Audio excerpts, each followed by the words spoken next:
நடிகர் ரஜினிகாந்த் குறித்த சுப்பிரமணியன் சுவாமியின் விமர்சனத்துக்கு இந்து மக்கள் கட்சித் தலைவர் அர்ஜுன் சம்பத் கடும் கண்டனங்களை தெரிவித்துள்ளார்.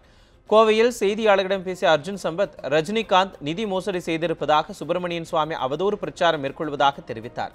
அதற்குரிய ஆதாரம் இருந்தால் வழக்கு தொடரட்டும் எனவும், ரஜினியின் பெயருக்கு களங்கம் ஏற்படுத்தும் நோக்கத்தில் பேசி சுப்பிரமணியன் சுவாமி வருத்தம் தெரிவிக்க வேண்டும் எனவும் கேட்டுக்கொண்டார்.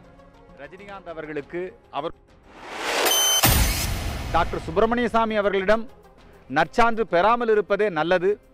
ஒருவேளை டாக்டர் சுப்பிரமணிய சாமி அவர்களிடம் ரஜினி நிதி மோசடி செய்ததற்கான ஆதாரங்கள் ஏதேனும் இருந்தால் வழக்கம் போல அவர் வழக்கு பதியட்டும். அதை ரஜினிகாந்த் நிச்சயமாக சந்திப்பார். நாங்கள் அறிந்தவரை ரஜினிகாந்த் எந்தவிதமான குற்ற நடவடிக்கையிலும் ஈடுபட்டவர் அல்ல, நிதி மோசடி செய்தவர் அல்ல. வேண்டுமென்றே ரஜினிகாந்த் அவர்களுக்கு அவருடைய பெயருக்கு களங்கம் விளைவிக்கக்கூடிய வகையிலே கருத்து தெரிவித்திருக்கின்ற டாக்டர் சுப்பிரமணிய சாமி அவர்களுக்கு என்னுடைய வன்மையான கண்டனத்தை தெரிவித்துக் கொள்கின்றேன்.